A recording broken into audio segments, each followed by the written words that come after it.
Monsieur le Président, je voulais dire effectivement un pan de votre réflexion pour dire qu'il ne revient pas à une partie au procès de dire que les débats sont clos.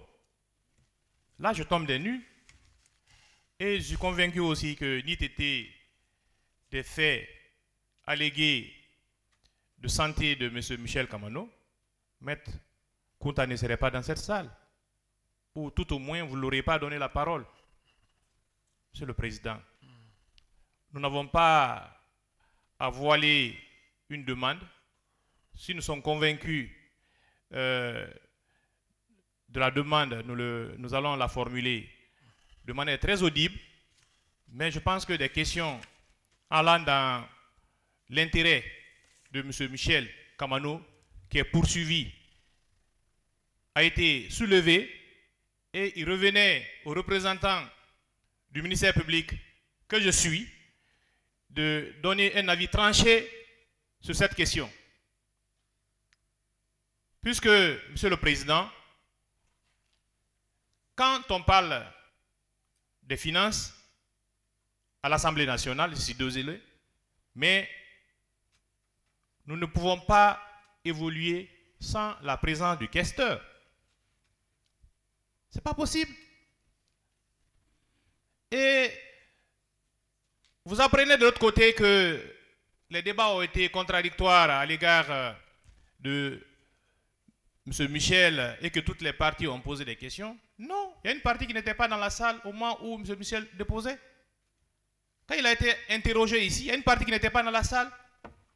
Cette partie ignore les propos tenus, les contradictions éventuelles que nous allons relever dans la phase des questions, tenues par le questeur et par l'ordonnateur des dépenses, qui n'était pas dans cette salle.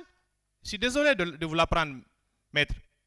Donc, Monsieur le Président, nous estimons qu'il est important, comme vous l'avez toujours pensé d'ailleurs, que le principe du contradictoire doit guider ce procès.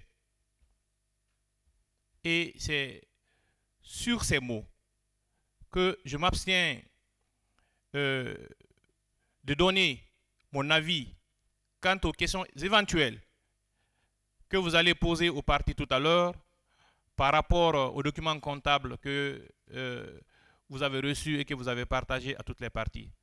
J'aurais souhaité entendre l'avis des parties avant que le ministère public y donne un avis. Je vous remercie. Bon, c'est vrai, vous avez retiré Merci, la parole. Monsieur le Président. Je ne vais pas être long parce que vous aviez été très clair, vous et le parquet, par rapport à la question soulevée par Maître Aja. Mais je voudrais préciser que M. Michel Kamano avait tenu ici des propos qui sont contradictoires avec ce que M. Kamara a dit. Donc, le parquet a vraiment raison à ce qu'on puisse continuer, parce que sinon, ce serait à l'encontre des intérêts de M. Michel Kamano, qui est aussi prévenu dans cette affaire. Donc, pour tout, Monsieur le Président, nous tenons à votre sagesse. Je vous remercie.